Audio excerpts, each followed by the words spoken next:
अमूल्य ओम शांति। बाप दादा मधुबन। मीठे बच्चे, संग दोष से तुम्हें बहुत संभाल करनी है, क्योंकि संग दोष में आने से ही उल्टे कर्म होते हैं। बाप याद भूल जाती है। प्रश्न है, किस फजीलत मैनर्स के आधार पर तुम बच्चे अपनी अवस्था को आगे बढ़ा सकते हो? उत्तर है, अगर कभी कोई भी भूल हो जाती है तो बाप से क्षमा मांगने की भी फजीलत चाहिए। बाप को कहना चाहिए, आई एम सॉरी। इसमें जरा भी देह अभिमान ना आए, इससे अवस्था आगे बढ़ती रहेगी। चढ़ती कला का आधार है बाप से सच्ची दिल। कभी भी अपने को मियाँ मिट्ठू नहीं समझना। भूलें हर एक से हो सकती हैं, क्योंकि अभी तक कोई परिपूर्ण नहीं बने हैं। गीत है, हमें उन राहों पर चलना है जहाँ गिरकर संभलना है। ओम शांति। प्यारे प्यारे बाप दादा बोले, कुछ तो कहना पड़ता है, उससे ओम शांति कहना अच्छा है। आत्मा को अपना धर्म बताना होता है। बाप भी कहते हैं, हम शांत हैं, शांति देश के रहने वाले हैं। तुम भी असुल आत्मा हो, तुम्हारा स्वधर्म शांत है।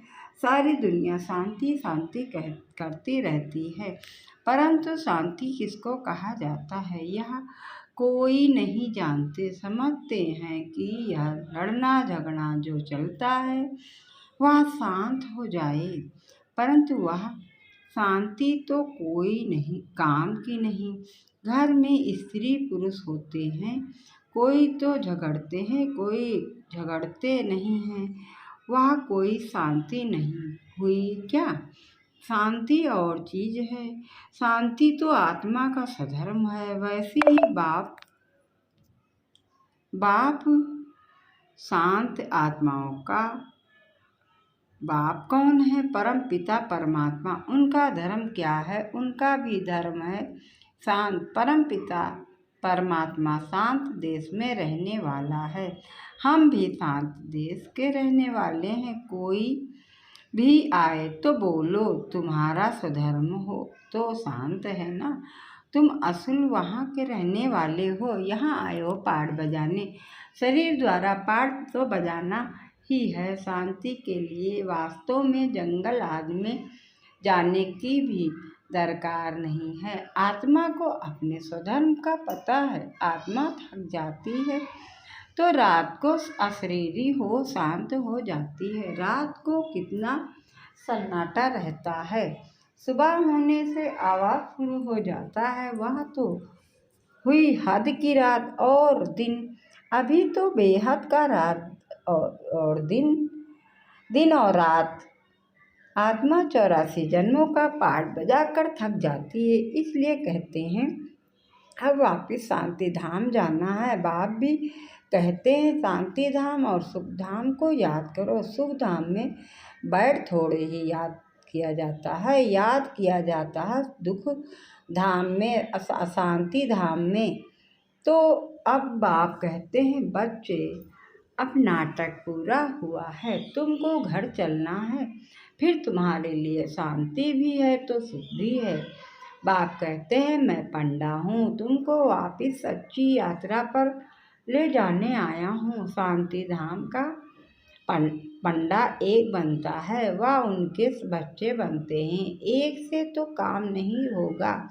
कितनी बड़ी सेना है, सभी का मुख है शांति धाम तरफ। पर है परे परे धाम। बद्रीनाथ अमरनाथ जाना कोई दूर नहीं, वहाँ जाना तो बड़ा सहज है। अच्छा बताओ, मूल वतन सूच वतन जाना सहज है या अमरनाथ बद्रीनाथ जाना सहज है? सूक्ष्म वतन मूल वतन नज़दीक है या अमरनाथ बद्रीनाथ नज़दीक है? देखने में तो मूल वतन सूक्ष्म वतन परे है, परंतु वहाँ जाने में देरी नहीं लगती। 1 सेकंड की बात है। तुम सिर्फ बुद्धि से याद करो। वह जिस्मानी यात्राएं तो कोई नई बात नहीं। आधा कल्प वह यात्रा करते आए हो। यह रूहानी यात्रा तुमको एक ही बाप आकर कराते हैं। तुम हो सिकिलदे बच्चे, तुमको तो रास्ता बताना है। तुम मंदिरों में जाकर समझाओ यह देवी देवताओं कब राज करते थे, इनको ऐसा पूज्य किसने बनाया। तुम जानते हो हम पूज्य थे, फिर पुजारी बने हैं, तो पुजारी का दर्जा कम हुआ ना।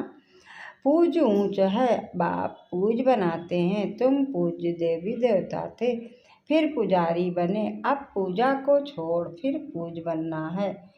माया के फिर बहुत विघ्न पड़ते हैं। अबलाओं पर कितने अत्याचार होते हैं।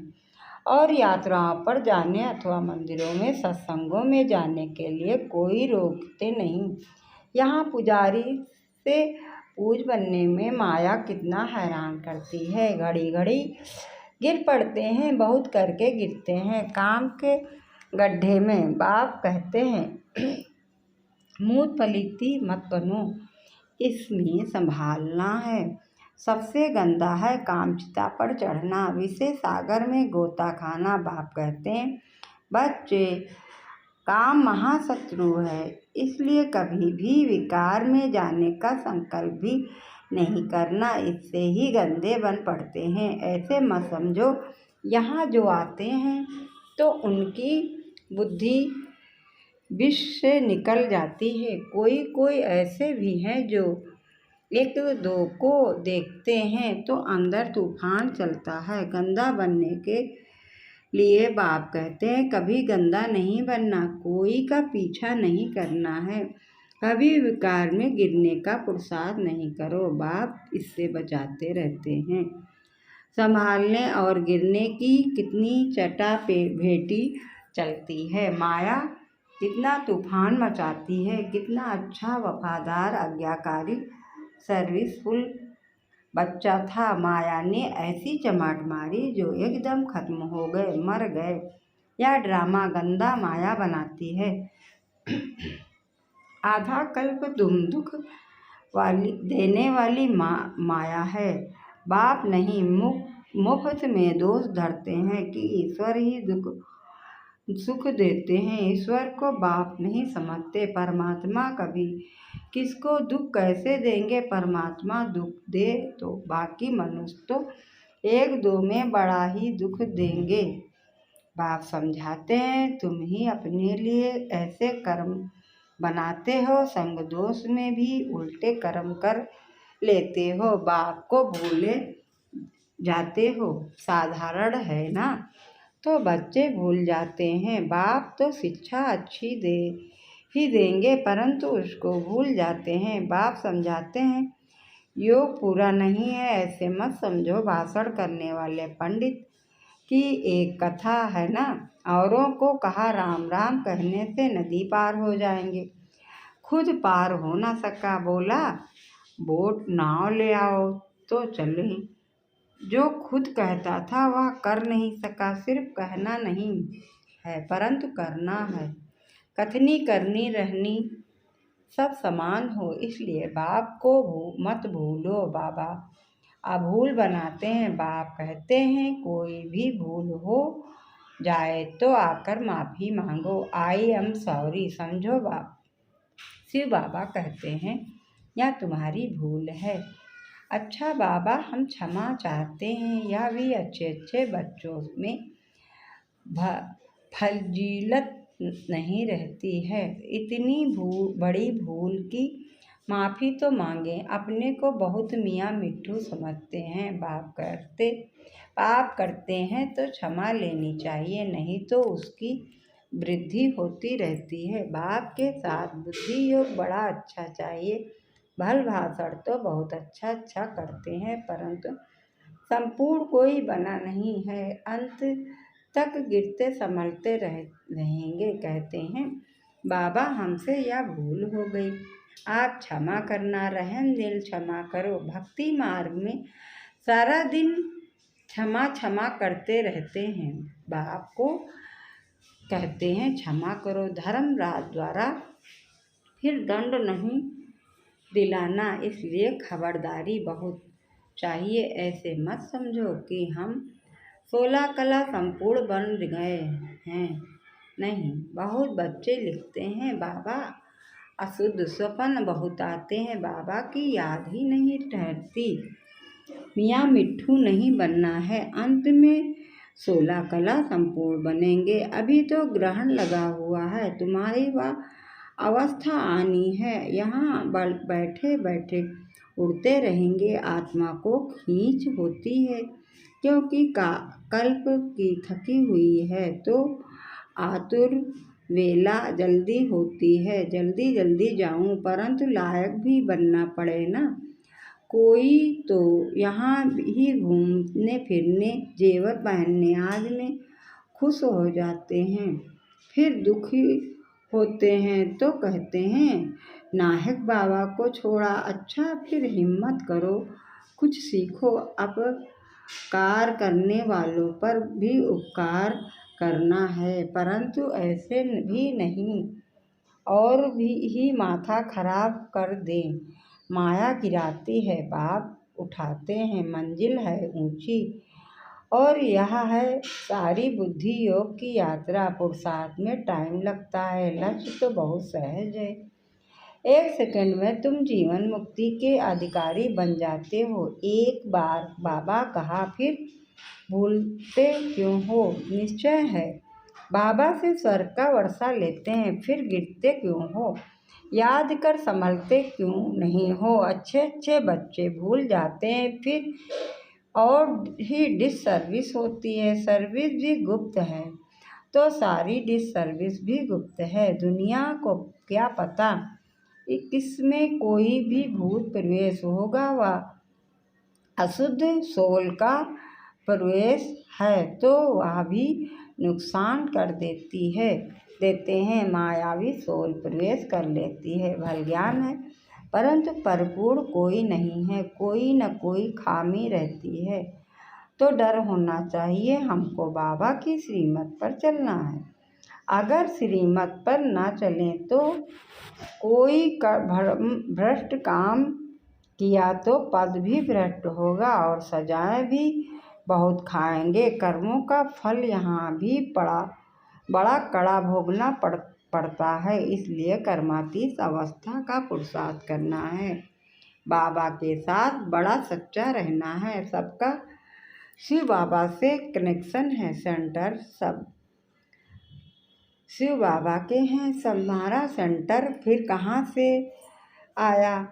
तुम शिव बाबा के हो। विश्वविद्यालय बाप का है ना, ईश्वरी विश्वविद्यालय। मेरा यह सेंटर, यह ख्याल आया और मरा। ऐसे मेरा मेरा करते कितने गिर पड़ते हैं। सब कुछ शिव बाबा का है। तुम कहते हो बाबा यह तन मन धन सब आपका है, तो बाबा भी कहते हैं स्वर्ग की राजाई सारी तुम्हारी है। कितना एवजा मिलता है, तुम क्या कर देते हो? मरने से पहले करनी घोर को देते हो, है ना। जीते जी दान करते हैं, देखते हैं बस होपलेस केस है ना। है तो दान पुण्य कराते हैं। बाप भी कहते हैं बच्चे जीते जी कर लो, यह तो पुराना तन है। तुम आत्माएं मेरी हो, या शरीर पाठ बजाते बजाते अब पुराना हो गया। अब फिर मेरे बनो तो तुम्हारी आत्मा और शरीर दोनों शुद्ध बनेंगे। दोनों इकट्ठे साफ होते जाते हैं। आत्मा जो अपवित्र बनी है उनको शुद्ध बनाना है। मेरे साथ योग लगाने से ही शुद्ध योग रखेंगे तो चढ़ती कला होगी, योग नहीं रखेंगे तो गिरती कला हो जाएगी। सर्विस का शौक चाहिए, पूछना नहीं है। सर्विस पर जाएं। बाबा समझाते हैं शौक नहीं है मनसा वाचा कर्मणा। सर्विस का शौक चाहिए, मनसा नहीं तो वाचा व कर्मणा। कोई न कोई सर्विस में लग जाना चाहिए तो उजरा मिलेगा। आप ही जो करे सो देवता, कहने से करे सो मनुष्य, कहने से भी ना करे तो कोई काम का नहीं, जितना सर्विस करेंगे उतना फल मिलना है। शिव बाबा पूछते हैं, मेरे बच्चे को हाथ है इस तन में? शिव बाबा बैठे हैं ना, चिट्ठी लिखते हैं ना, बैल का सारा दिन थोड़े ही सवारी करेंगे। बैल जब थक जाते हैं तो उनकी आंखों में पानी आ जाता है। यहाँ तो आंसू आने की बात नहीं, इनको तो सर्विस करनी है। बच्चों को समझाते हैं, मामे कम याद करो, यह शिव बाबा कहते हैं। इनकी आत्मा भी सुनती है। यह तो बिल्कुल सहज है, बेहद का बाप है ही, स्वर्ग का रचयिता बाबा आते हैं। स्वर्ग की स्थापना, नर का विनाश करवाने। महाभारत लड़ाई भी सामने खड़ी है, यादव कौरव पांडव भी हैं, तुम जानते हो। अब खेल पूरा होता है, बाबा लेने आया है सिर पर। विकर्मों का बोझा बहुत है, याद नहीं करेंगे तो महाराजा नहीं बन सकेंगे। है ही यह राजयोग, ना कि प्रजा योग।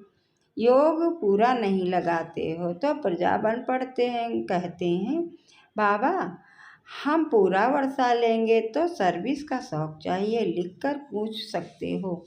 अगर इस समय से हमारा शरीर छूट जाए तो हम क्या करें? बनेंगे परपूर्ण तो अंत में बनेंगे। अभी तुम अपूर्ण हो।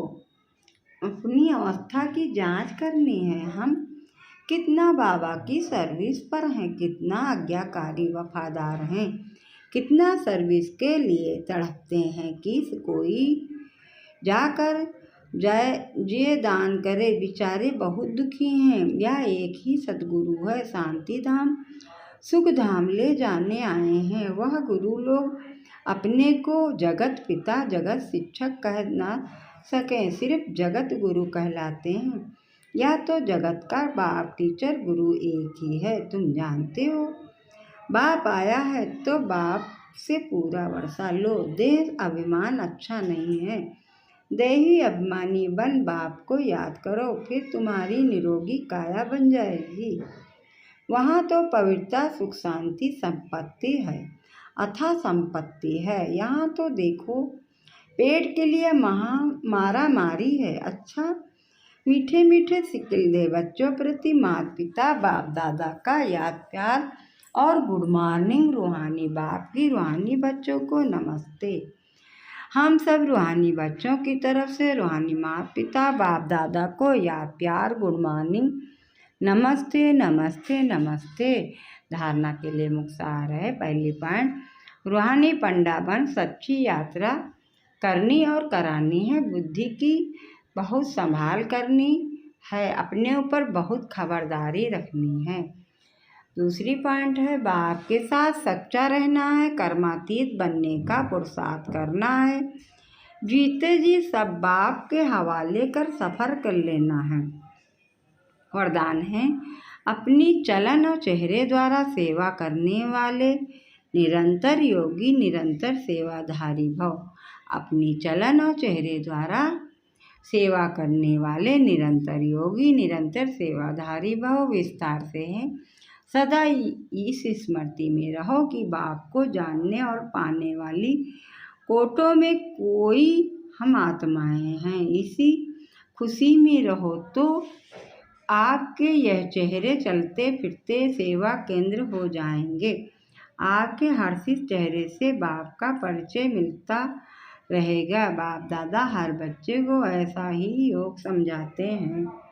तो चलते फिरते खाते पीते अपनी चलन और चेहरे द्वारा बाप का परिचय देने की सेवा करने से सहज ही निरंतर योगी निरंतर सेवाधारी बन जाएंगे। स्लोगन है, जो अंगन समान सदा अचल अडोल एक रस रहते हैं, उन्हें माया दुश्मन हिला भी नहीं सकती। जो अंगत समान सदा अचल अडोल एक रस रहते हैं, उन्हें माया दुश्मन हिला नहीं सकती। अच्छा, ओम शांति ओम शांति ओम शांति। मुरली को सब्सक्राइब